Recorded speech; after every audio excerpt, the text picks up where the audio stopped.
শুভ অপরাহ্নে সকল বন্ধুরা, আশা করি সবাই ভালো আছেন। আমি আছি আল্লাহর রহমতে এবং আপনাদের দোয়ায়। আজকে যে টপিকটা নিয়ে আপনাদের কাছে ভিডিওটি নিয়ে এসেছি সেই টপিকটি হলো এক্সেল পাওয়ার কোয়েরি বেসিক। এক্সেল পাওয়ার কোয়েরি আপনারা নাম শুনেছেন, হয়তো অনেকে ইউজ করেছেন, অনেকে ইউজ করেননি। যারা ইউজ করতে পারেননি তারা 2013 পর্যন্ত যারা হলো এক্সেলের ভার্সন ইউজ করেন 2007 কিংবা 2013, তারা পাওয়ার কোয়েরি পাবেন না। 2016 কিংবা 2019 এই ভার্সন যারা ইউজ করছেন তারা এক্সেল পাওয়ার কোয়েরির ব্যবহার শিখেছেন। এক্সেল পাওয়ার কোয়েরির আমি বেনিফিটটা একটু বলে নিই। মেইনলি এক্সেল পাওয়ার কোয়েরি যে কারণে ইউজ হয় সেটা হলো, মানে আপনি মেইন বেনিফিট যেটা নিতে পারেন সেটা হলো ইটিএল এর বেনিফিট। ইটিএল এর ফুল ফর্ম হলো extra transform and then load. তার মানে আপনি ডেটা এক্সট্রাক্ট করবেন বিভিন্ন ডেটা সোর্স থেকে এবং সেটাকে ট্রান্সফর্ম করবেন নিজের মতো করে এবং লোড করবেন আপনি আপনার এক্সেল ফাইলের ভিতরে। এবার এখানে আরেকটু বলে নিই, যেহেতু এক্সেল 2007 এবং 2013 জন্য পাওয়ার কোয়েরি অ্যাড-ইনস আপনাদের নেই, অতএব আমি আমার এই ভিডিওর শেষে আপনাদের মানে ভিডিওর আপনি কমেন্ট পেজে দেখবেন যে আমি এই অ্যাড-ইনসের একটা হলে লিঙ্ক দিয়ে রাখবো। আপনারা সেখান থেকে 2007 কিংবা 2013 আপনারা অ্যাড-ইনসটা ডাউনলোড করে সেই অ্যাড-ইনসটা অ্যাড করে নিতে পারেন। আর লাস্ট অফ অল বলবো যে আমার এই ভিডিওটি দেখার পরে যদি বিন্দুমাত্র আপনার ভালো লেগে থাকে অন্তত লাইক বাটনে ক্লিক করুন। আর যদি ডিসলাইক করেন বা হলো আপনাদের কোনো রিকমেন্ডেশনস থাকে কিংবা কোনো ধরনের যদি হলো আপনাদের সাজেশনস থাকে আমার জন্য, তাহলে অবশ্যই আমাকে হলো সেই জিনিসটা হলো জানাবেন। তাহলে আমরা আর বেশি কথা না বলে মেইন টপিকে চলে যাই। আমাদের এখানে যদি দেখে নিই যে আমাদের একটা ফোল্ডার আছে, সেই ফোল্ডারের ভিতরে আমাদের কি আছে, 3টে ইয়ারের সেলের ডেটা আছে। যদি ধরে নিই 3টে ইয়ারের কোনো একটা ব্রেড কোম্পানির সেলের ডেটা আপনাকে দেওয়া আছে, সেই সেলের ডেটা নিয়ে আপনি কাজ করবেন। মানে আপনি অর্গানাইজেশন নিয়ে কাজ করেন, আপনাকে প্রফিট 3টে ইয়ারের প্রফিট নিয়ে আপনাকে একটা প্রেজেন্টেশন দিতে বলা হয়েছে বা প্রতি বছরই আপনাকে প্রেজেন্টেশন দিতে হয়। তাহলে প্রথমে 3টে ইয়ারের ডেটা আমরা একবারে এক্সট্রাক্ট করি পাওয়ার কোয়েরিতে, দেন ট্রান্সফর্ম করি, দেন লোড করি। তাহলে পাওয়ার কোয়েরিতে যাওয়ার জন্য আমরা ডেটাই অপশনে যাই। পাওয়ার কোয়েরির যে বেনিফিটগুলো আমরা এখানে দেখতে পাবো, দেখেন পাওয়ার কোয়েরি লঞ্চের ডেটারে তার সঙ্গেও আমরা যে জায়গা থেকে ডেটাগুলো লোড করতে পারি সেটা এক্সেল ফাইল থেকেও লোড করতে পারি। যেমন আমরা আজকে এক্সেল ফাইল থেকে ডেটা লোড করব, কিন্তু স্পেসিফিক ফোল্ডার চুজ করে এক্সেল ফরম্যাটের ডেটাগুলো আছে লাস্ট দিন দেখেছিলাম, সেটা টেক্সট কিংবা সিএসভি যদি কোনো ফোল্ডারে থাকে সেই ফোল্ডার থেকে ডেটা কীভাবে লোড করতে পারি। এছাড়া এক্সএমএল জেসন এগুলো আস্তে আস্তে শিখবো। এক্সএমএল জেসন এই ফরম্যাটের ডেটাগুলো থাকলে কীভাবে ডেটাগুলো আপনারা এক্সট্রাক্ট করতে পারেন, দেন ট্রান্সফর্ম করতে পারেন। বিভিন্ন ধরনের ডেটাবেস থেকে হলো ডেটাগুলো নিয়ে আসতে পারেন, MS SQL, MySQL, PostgreSQL, Oracle, SAP S/4HANA এই সমস্ত ডেটা থেকে হলো ডেটা রিট্রিভ করে নিয়ে আসতে পারেন। আবার এমনও হতে পারে যে হলো আপনি অনলাইন ডেটা সোর্স, অনলাইনে হলো আপনার ডেটা আছে, তখন অনলাইনে কোনো এক জায়গায় হলো আপনি মানে ক্লাউডে ডেটাগুলো রেখে দিয়েছেন, সেখান থেকে ডেটাগুলো হলো তুলে নিয়ে আসতে পারেন। আচ্ছা, আমরা এবার চলে যাই যে হলো আমরা ফাইলটাকে সিলেক্ট করবো বা ফোল্ডার সিলেক্ট করবো। যে ফোল্ডার সিলেক্ট করবো সেই ফোল্ডারে চলে যাই। আমরা বললাম সিলেক্ট ফোল্ডার বলে আমরা আমাদের ফোল্ডারে চলে যাই। আমরা যদি এই ফোল্ডারটা দেখি, আমরা এখানে যাই, আগে গিয়ে গেলাম, এখানে এসে এসএস ফোল্ডারটাকে সিলেক্ট করলাম, বললাম ওপেন করার পর ও আমাকে একটা উইন্ডো দেখাবে। সেই উইন্ডোটা একটু দেখার চেষ্টা করি। এই উইন্ডোতে আমাকে বলছে এখানে 3টে ফাইল আছে, 3টে এক্সএলএস ফাইল আছে। এখানে ধরে নিচ্ছে 3টে এক্সএলএস ফাইল, 3 বছরে অর্ডারের ডেটা দেখাচ্ছে। 2018, 2019, 2020 সালের হলো অর্ডারের ডেটা দেখাচ্ছে। এখানে একটু জিনিস শিখে নিই, যেহেতু বেসিক। এখানে কি করতে পারেন আপনি, এই 3টে ফাইলকে কম্বাইন করতে পারেন, দেন ট্রান্সফর্ম করতে পারেন। মানে কম্বাইন করব, ট্রান্সফর্ম করব, আমরা আলটিমেটলি এটাই করব। কম্বাইন করব কিন্তু ট্রান্সফর্ম করব না, ডিরেক্টলি লোড করব। তাহলে আমরা ডিরেক্টলি লোড বাটনে হলো ক্লিক করতে পারি নর্মালি। যদি জানি আমরা যে হলো যে ডেটার মধ্যে কোনো ধরনের প্রবলেম নেই, শুধুমাত্র হলো আমরা ডেটাগুলো লোড করব। এবং কম্বাইন অ্যান্ড ট্রান্সফার টু যদি হলো আদার কোনো সেকশনগুলো ট্রান্সফার করতে চান, মানে অন্য কোনো জায়গায়, তাহলে এটা বলতে পারেন। সিম্পলি লোড করব, কিছু করব না। মানে এই 3টে ফাইলকে সিম্পলি এখানে লোড করে দেখব। বা হলো তিনটে ফাইলকে ট্রান্সফর্মও করবো। আচ্ছা, আমরা যে কাজটা করি নর্মালি সেটা হলো কম্বাইন অ্যান্ড ট্রান্সফর্ম। চুজ করি combine and transform. Combine and transform করার পর ও আমাকে আর একটা উইন্ডো দেখাবে, বা আর একটা উইন্ডোতে সে আমাকে কনফার্ম করার কথা বলবে যে হলো আপনি যে ফাইলগুলো থেকে ডেটা ইম্পোর্ট করছেন সেটা যদি এক্সেল ফাইল হয়, এখানে দেখেন 2018, 19, 20 তিনটে ফাইলের ডেটা আছে। এই তিনটে অর্ডার এক্সএলএস ফাইলের ডেটা আছে। তিনটের মধ্যে ফার্স্টটাকে সে হলো ডিফল্ট হিসেবে ধরে নিয়েছে এবং প্রতিটায় অর্ডার ডেটা বলে একটা শিট আছে। এবং যদি ওখানে স্যাম্পল ডেটা হিসেবে দেখি, সেখানে স্যাম্পল ডেটা হিসেবে দেখবো অর্ডার আইডি, কাস্টমার আইডি, যে পরিমাণ তারা ব্রেড, আমরা যদি বলি এই অর্ডারগুলো আছে কোনো একটা ব্রেড কোম্পানির অর্ডারের ডেটা, ব্রেড কোম্পানির ডেটা, কি পরিমাণ ব্রেড তারা কত কোয়ান্টিটি সেল করে, তার সেল অ্যামাউন্ট কি, তার কস্ট অ্যামাউন্ট কি, কোন ডেটে অর্ডার করা হয়েছে, কোন ডেটে শিফট করা হয়েছে, সেই শিফটের ডেট এবং শিফটের স্ট্যাটাস দেওয়া আছে। আমাদের যদি এই ডেটাগুলো থাকে, আমরা এই ডেটাগুলো বললাম যে ঠিক আছে আমার পাওয়ার কোয়েরি এডিটারে লোড করো। এখন যখনই আমি এখানে ওকে বাটনে ক্লিক করব, সে আমাকে নিয়ে চলে আসবে। দেখেন ডেটাগুলোকে অটোমেটিক ট্রান্সফরমেশন হলো সে ডেটাগুলোকে কিন্তু এখন ট্রান্সফর্ম করবো এই পর্যায়ে নিয়ে যাচ্ছে। আমি এখনো ট্রান্সফর্ম করিনি। তো ডেটাটাকে যদি ট্রান্সফর্ম করতে চাই, তাহলে ট্রান্সফর্ম করার জন্য আমাকে কি কাজ করতে হবে, পাওয়ার কোয়েরি এডিটারে যেতে হবে। এটা হলো আমার পাওয়ার কোয়েরি এডিটার, যে সে ওপেন করলো। এখানে ডেটাগুলোকে হলো ট্রান্সফর্ম করার জন্য এখানে দেখেন পাওয়ার কোয়েরি এডিটরে যে জিনিসগুলো শেখার আছে সেই জিনিসগুলো হলো এখানে স্টেপসগুলো শুধু মনে রাখেন। এখানে যা যা কিছু করব সেখানে স্টেপসগুলো রেকর্ডিং হয়ে থাকবে, ঠিক ম্যাক্রোর মতো।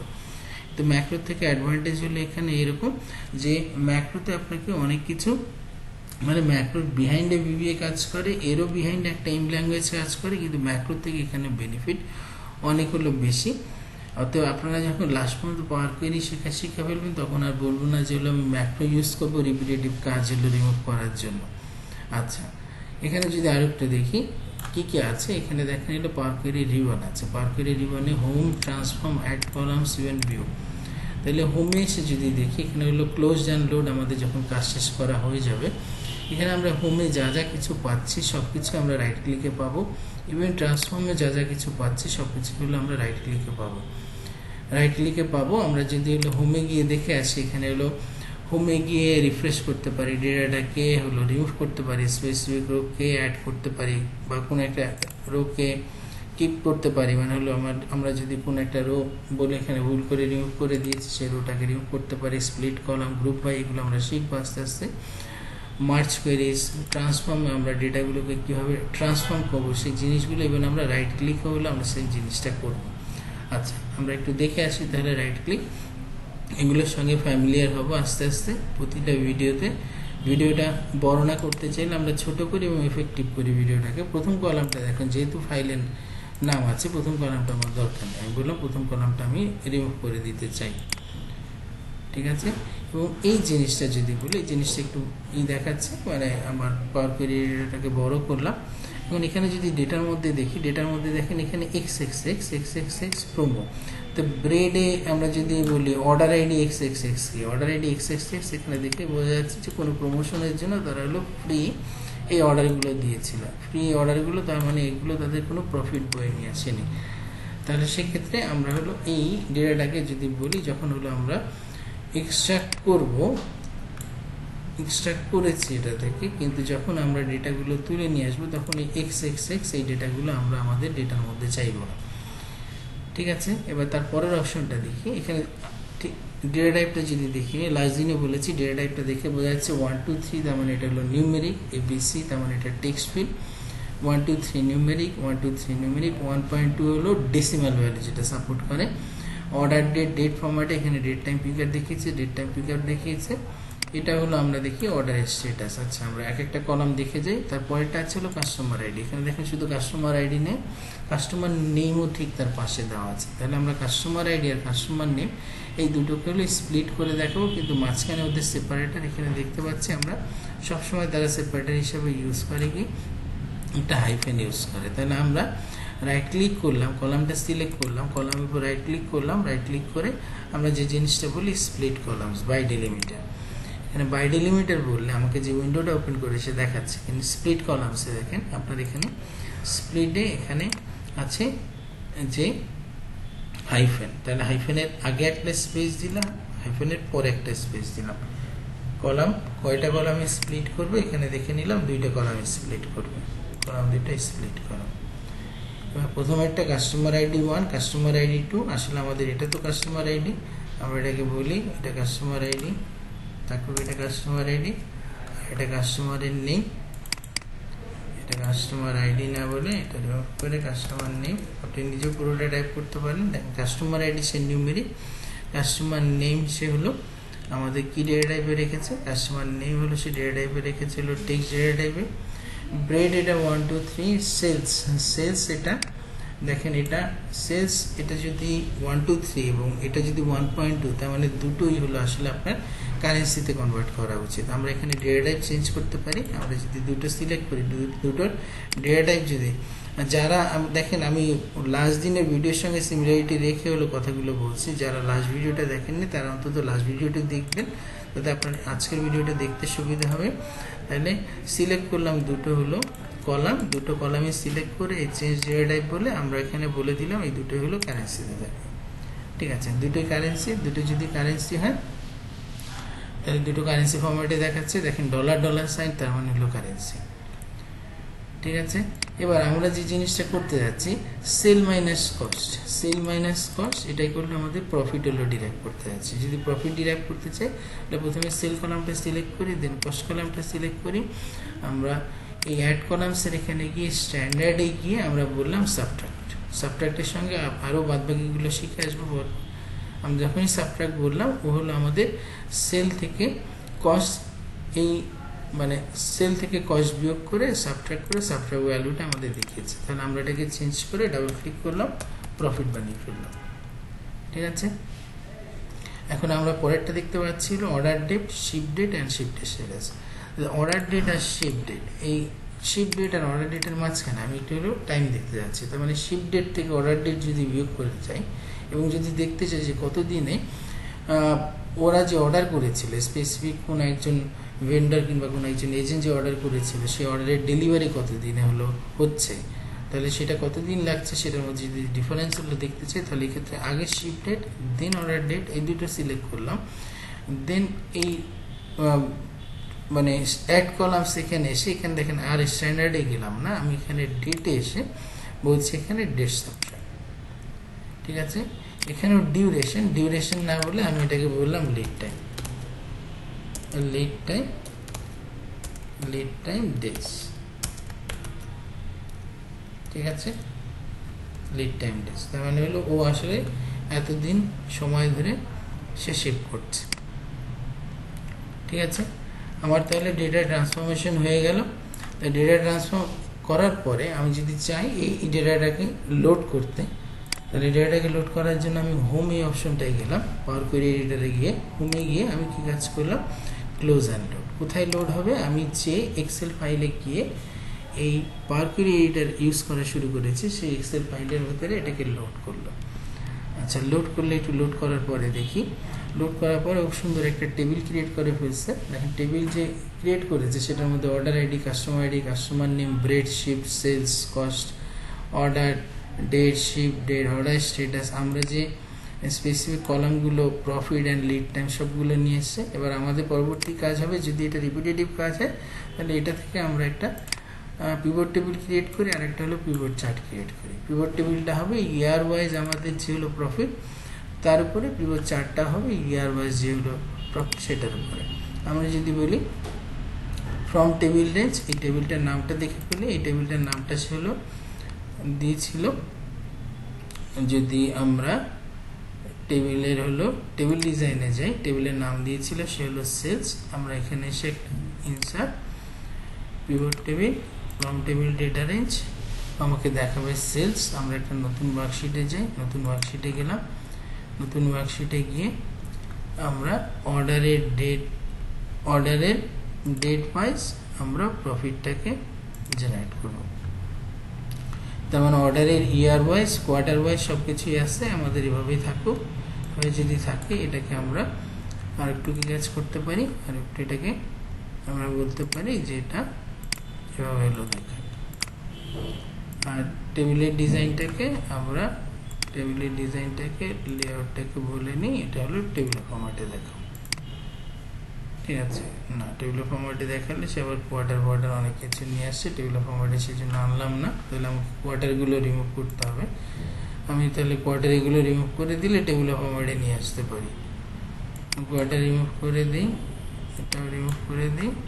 এখন আমি এটাকে যদি ডিজাইনে নিয়ে আসি, এখন এটা লেআউট যে টেবিল ফরম্যাটে, তাহলে আমার ইয়ার ওয়াইজ হলো সেল বেরিয়ে গেল। এটার উপরে যদি আমরা এখন একটা পিভট চার্ট ক্রিয়েট করতে চাই, পিভট টেবিল ডিজাইনে গিয়ে পিভট চার্ট, আমরা যে কোনো একটা চার্ট ক্রিয়েট করি, যে কোনো একটা চার্ট, আমরা এই চার্টটাই ক্রিয়েট করে ফেলি। এই চার্টটা ক্রিয়েট করে ফেললাম পিভট চার্ট, এবং পিভট চার্টে এটার সব কিছু চেঞ্জ করতে পারেন। টোটাল না বলে এটা ইয়ার ওয়াইজ প্রফিট, যদি ইয়ার ওয়াইজ প্রফিট হয় তো বন্ধ করলাম। ইয়ার ওয়াইজ প্রফিট থাকলো। এখানে প্রতিটার হলো আপনি ডেটা লেভেল অ্যাড করার জন্য এখানে ডেটা লেভেল অ্যাড করলেন এবং উপরে অ্যাড করলেন ডেটা লেভেলগুলোকে। মেইন পারপাস এটা নয়, তারপরে করছি একটু বোল্ড করে নিলাম, আমার ডেটাগুলো সেভ হয়ে গেল। আর আমার ডেটা কত আছে 2018, 19, 20। এখন যদি ডেটা দেখি, এখানে ডেটা আছে এই পর্যন্ত। ঠিক আছে, এর মধ্যে যদি আমার 2020 ডেটাও চলে আসে, 2020 ডেটা আমরা এখান থেকে 21, 2018, 19, 20, এখন আমরা 21 ডেটাটাও পেয়ে গেছি। 21 ডেটাটাও আমরা এর ভেতরে এনে ফেলে দিই, এই সেম ফোল্ডারে ফেলে দিই। ঠিক আছে, কিছুই করবো না। এখানে গিয়ে জাস্ট কি কাজ করবো, যেখানে শেষের ডেটা আছে সেখানে গিয়ে জাস্ট রিফ্রেশ। এখানে একটু মনে রাখি 31,17,000 ছিল, এর উপর রাইট ক্লিক করে রিফ্রেশ। ঠিক আছে, 2021 চলে আসলো, এখানে 2021 চলে আসলো। তাহলে খুব সহজেই শিখে ফেললাম। অন্তত পাওয়ার পয়েন্টের বেসিক হলো যে জিনিসটা, মানে extract, transform and then load, extract, transform and load. তার সঙ্গে সঙ্গে আমরা কিছু মেনুর সঙ্গে ফ্যামিলিয়ার হলাম, এবং তার সঙ্গে সঙ্গে যে জিনিসটা শিখলাম, কোনো একটা ফোল্ডার থেকে ডেটা ইম্পোর্ট করার পর সেটাকে রিপিটেটিভ কাজ কীভাবে দূর করবে সেটা হলো একসঙ্গে শিখে ফেললাম। তাহলে আবারও বলছি যে আজকের ভিডিওটির টপিক ছিল এরকম, আমরা এখানে চলে আসি এক্সেল পাওয়ার কোয়েরি বেসিক, এবং পাওয়ার কোয়েরি বেসিক এটা 2007 আর 13 জন্য, যেহেতু আপনাদের কোনো এক্সটেনশন নেই বা অ্যাডিংস আমি শেয়ার করছি। আবারও বলছি একই কথা, যদি এই ভিডিওটি আপনাদের বিন্দুমাত্র ভালো লেগে থাকে তাহলে অন্তত লাইক করুন, এটাকে শেয়ার করুন, এবং অন্তত সাবস্ক্রাইব করুন আমার এই চ্যানেলকে। সাবস্ক্রাইব করুন আর না করুন, অন্তত লাইক বাটন কিংবা ডিসলাইক করে অন্তত একটা কমেন্ট করুন যে হলো আমার কি ভুল হচ্ছে বা হলো আমার কোন দিকটা ভালো লাগছে। যদি ভুল হয়, ভুল জিনিসটা আমার জানা খুব জরুরি। সবাইকে এই বলে শেষ করতে যাচ্ছে আজকের মতো। সবাই ভালো থাকুন, সুস্থ থাকুন, আল্লাহ হাফেজ।